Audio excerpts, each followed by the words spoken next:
Good afternoon, everyone. I'm Alan Rosenfield, President of Harmony Nonprofits, and welcome to our latest edition of Insights. Today, we're very lucky to have Larry Coates Jr., who's president of Clearview. Clearview was founded in 2014 with the focus of helping executives and board members of small and mid-sized mission-based organizations to make better informed investment decisions.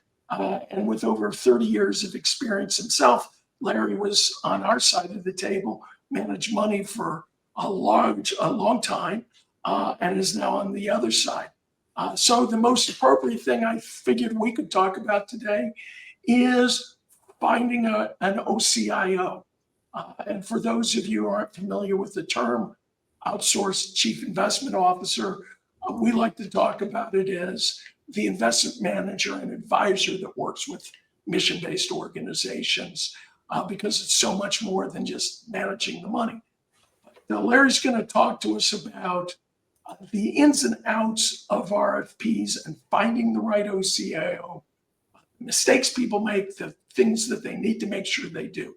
So I'm going to turn it over to you, Larry, and say, where do you want to start? Because this is something we could talk about for hours. And obviously, we want to condense it a little bit more and allow people to reach out with questions directly to you or me if they've got them. So where would you like to start? Sure, Alan, thank you first for the opportunity to be with you and your audience for this webcast. I'm here to address the questions that you have to try to provide some perspective and context.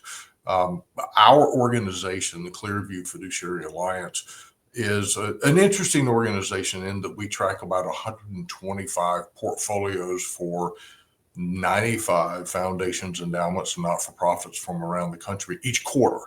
And we include those portfolios in a peer analysis, not only that represents those portfolios, but we integrate raw data from a third-party data set that allows us to look at about 1,300 portfolios, specifically foundation, endowment, not-for-profit portfolios each quarter.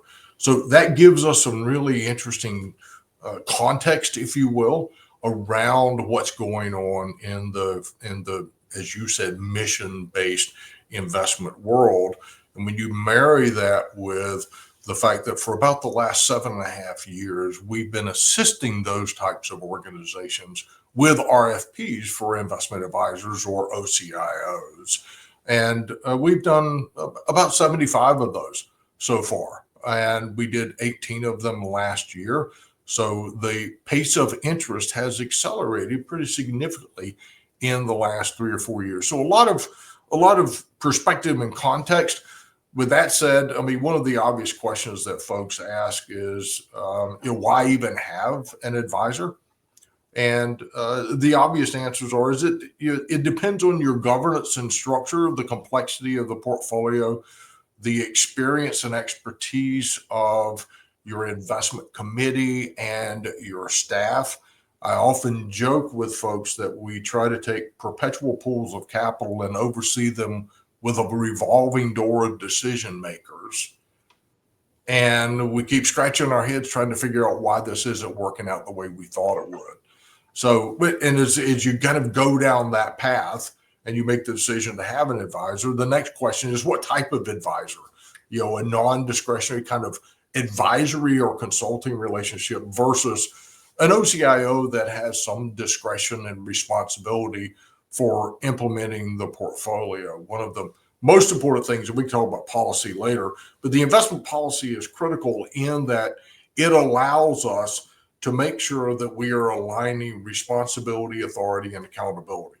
And if we can do that, then the odds of success are significantly increased. So I'll stop there and talk and answer any questions that you have. Yeah, so when they start down this path and they've said, okay, we need to hire somebody, and they've started to get that, what are some of the biggest mistakes, if you will, that are made when they're going through this process? and then turn it around? What are the things that they absolutely have to make sure that they are checking boxes and going, we did this, we did this, we did this? Right, right. It's interesting. And I'm going to, as you can imagine, we've done a lot of these and have a full process. And so I'm not going to try to lay all of that out in the amount of time that we have. But in terms of the biggest mistakes, that's really interesting. I would say perhaps the biggest mistake that folks make is assuming that there is an easy button. Okay. I've been looking for that for 42 years. I still haven't found it. I understand. This is the Uniform Prudent Management of Institutional Funds Act establishes standards around loyalty and care that are required of us when we're board members or committee members, that are required of us to make sure that we follow good process and that we make good, prudent decisions.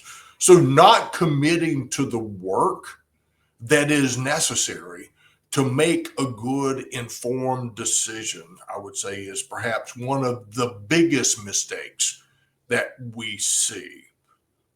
Somewhat related to that is the lack of or poorly designed process. So folks will commit to doing work, but they do it in the wrong order or the wrong way, okay?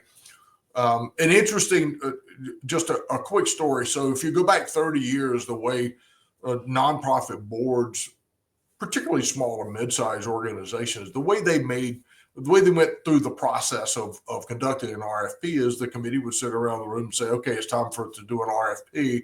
And so they look to staff and say, staff, please contact some of your counterparts and get copies of other RFPs that other folks have done and pull it together and give us a collection of questions that you think we should ask. And oh, by the way, since we're here together already, let's talk about who we want to invite. And I know someone, Alan knows someone, 3 or 4 of the other committees know someone, and all of a sudden we've got 6 or 8 organizations that just purely because of familiarity, we have suggested for consideration. And so the next meeting comes around, staff pulls in the questions that they have. Committee says, okay, those questions are great. We tweak a couple of them, maybe. They say, we've already decided on the candidates. Do we know anybody else we want to include? Maybe add a couple more. Staff sends it out. The responses come back. And in the old days, those responses would come back in binders about this thick. And so we put stacks of binders down the middle of the conference room table. And all of us would look at each other and go, what are we going to do now? And I'd take my box and go home and spread it out on the kitchen table or wherever. And we'd come back 2 or 3 weeks later, and we'd have this long extended debate around who we wanted to advance in the process. The point of all of that to say is good process should begin with the end in mind. Let's begin with what it is you're attempting to accomplish, what your organization needs, what are the evaluation criteria you're going to use. Right. Using somebody else's criteria. Right. Won't exactly. help. And investment, and even investment policy statement, I was going to say, taking the investment policy statement that was written by an advisor 6 years ago and is literally on that advisor's letterhead, and sending that out with your RFP is not a particularly productive way to conduct a search. So taking care of designing process, taking care to design process that reflects beginning with your objectives and then following those steps along the way is extremely important. The evaluation categories is one of the most fascinating exercises, frankly, that I have seen. We have a process where we help the committees look at evaluation categories and assign weights to them. And one of the obvious questions some folks ask is, how important are, for example, fees in this type of process or project? One of the benefits of establishing your evaluation criteria and the weightings assigned to them is it resists the temptation to make decisions just based on who has the lowest fee or the highest trailing 3-year returns, Right. or the best local relationship. It puts all of those things in context if you follow that process, Right. allowing you to then make a balanced assessment of the candidates as opposed to an imbalanced assessment. And that's a really critical thing you said. I've run into it over the years. Two things. One is this just myopic view of the fee's low, that's better. Well, not necessarily. Is it lower, but not on a net basis? In other words, after your returns, if they're half the returns, then maybe not. The other thing is we just went through an RFP. It's early in the stage, but we filed. And the first thing they said is, tell us how you're going to invest our money. I said, I can't possibly do that. I don't even have a copy of your investment policy statement. And until we've reviewed that and understand the risk parameters and goals and cash flow needs that you have, how can I come up with what I'm going to do to invest it? Mhm. So it's something we run into all the time that people don't seem to understand. Uh, Turning it around, what are some of the things you've seen people do that you go, wow, that was brilliant?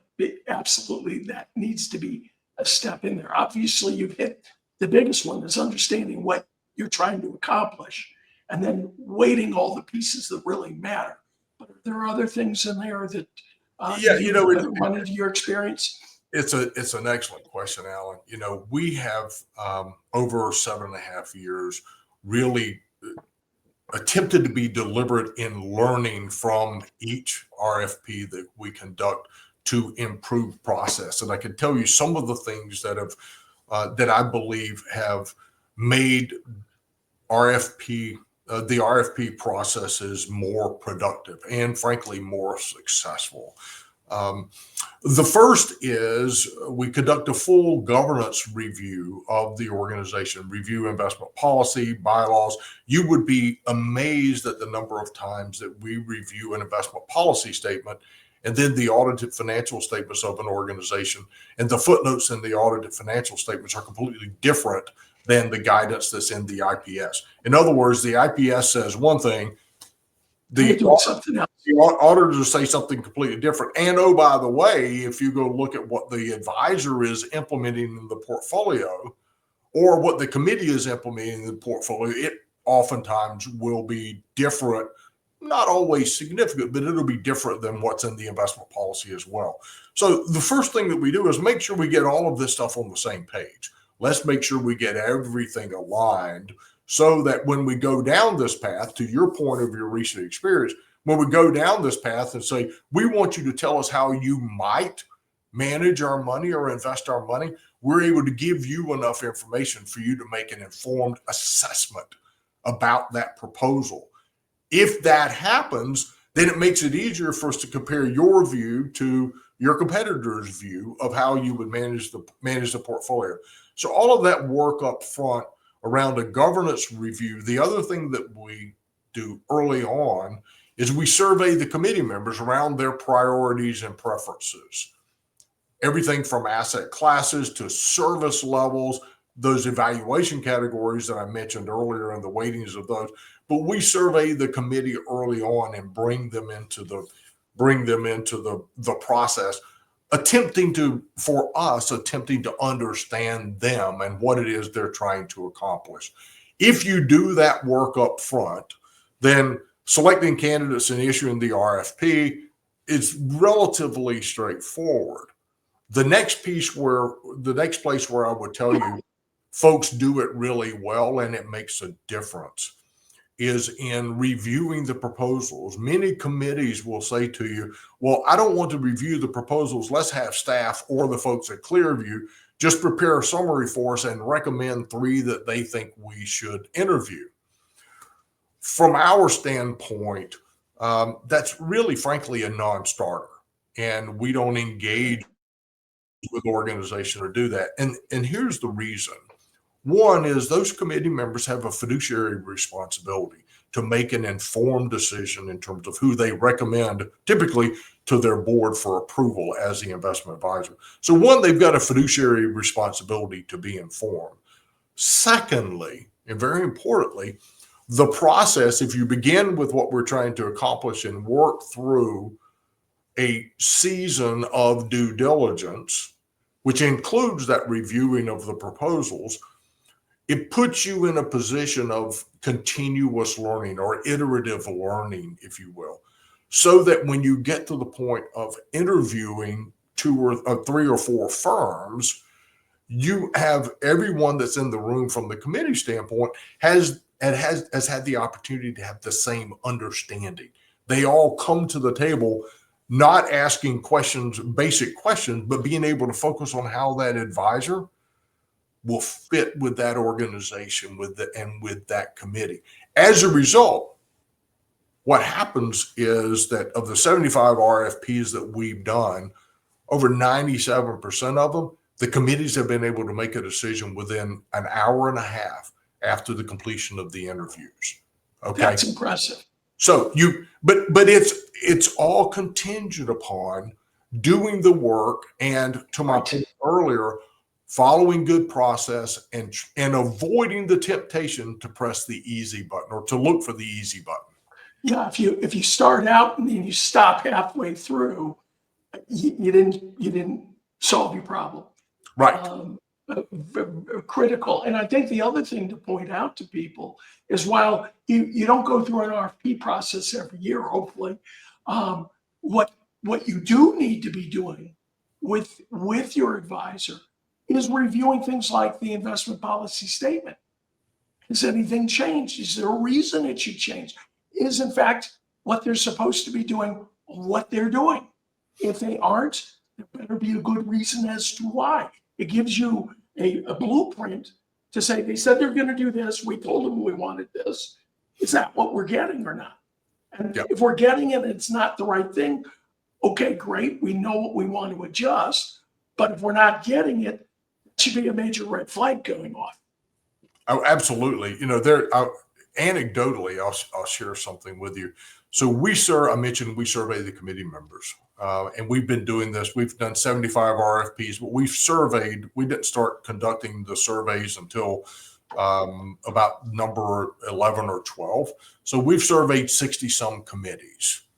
And the first question we ask them is, why are they conducting the RFP? Now, what you would typically expect is this: performance, risk management, relationship, something related to the advisor's organization. They got sold, fees, they want to negotiate the fees and they need information, or there's an organizational change, or your policy says you'll do an RFP every 5 or 7 or 10 years. So those are the typical things you would expect that folks would check. Okay. Interestingly enough, beyond conducting an RFP being good fiduciary oversight, which is always number one, the second most common response we get is that our advisor doesn't understand our organization and its needs. And this is based on a survey of close to 600 committee members over 7.5 years. So, to your point, that review of the investment policy statement is a good way to remind the committee and the advisor of their responsibility to make sure that that policy reflects their organization. If you're going to do that, then you can make sure you understand the organization itself. Okay. Kind of hard to say, yes, this is appropriate if you don't get that. Right. And that's beyond just good fiduciary oversight. It's the most common. You would think it would be because of performance or fees. The most common reason beyond good fiduciary oversight is that the advisor doesn't understand our organization and its investment needs. That should be fundamental. That should not be showing up at the top of the list, the list of reasons that folks conduct RFPs, in my opinion. Well, it's not only eye-opening, but it says something about the industry. If that's the major complaint, then it means that we as a group are failing. Frankly, that's what it says to me, is okay, number one thing ought to be, are we doing this? Is this right, guys? Right. So I'm going to change it up with a different question, and that is, do you feel that there's a certain size an organization should be at in terms of their assets before they go through the process of finding an advisor? And that's not a necessarily a very fair question because there are a lot of if, ands, or buts in there. Right. I get Right. that. Yeah. But some general guidelines. Do you find that there's a point where you say, well, if you're this size, maybe it's not the assets, maybe it's the staff or the number of people or something. But Right. what are your thoughts there? Yeah, so the notion of having an investment advisor is based on the assumption that you have assets, resources that need investing beyond a simple investment approach.